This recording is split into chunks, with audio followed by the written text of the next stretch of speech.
قل بفضل الله وبرحمته فبذلك فليفرحوا هو خير مما يجمعون۔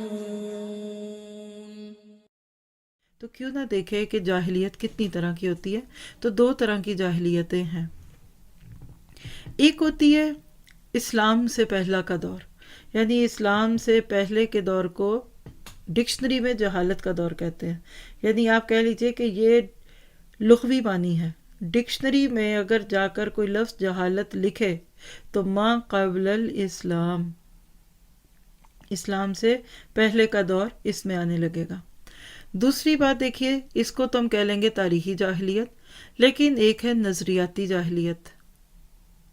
تھاٹ پیٹرن کو چینج کر دو، جاہلانہ سوچ اور طرز زندگی ہو جائے فرق، یعنی ماں بہن کا فرق مٹ گیا، شادی شدہ اور غیر شادی شدہ کا فرق مٹ گیا، تو دور حاضر کا فتنہ غیر اسلامی جہالت والا طرز زندگی۔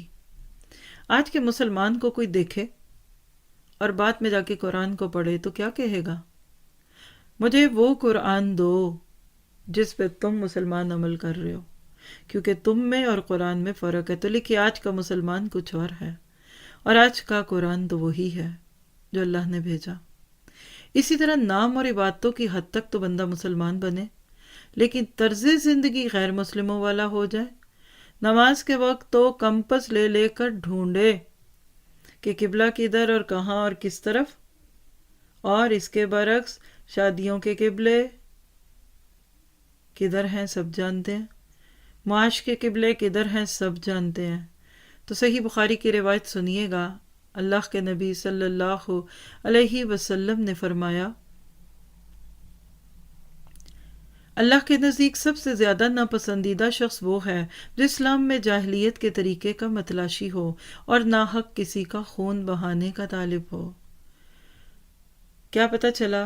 جہالت سے بچنا ہے اور ہر اس طرح کی چیز کو اپنی زندگی سے نکالنا ہے جو آپ کو مجھے جاہل بنا دے۔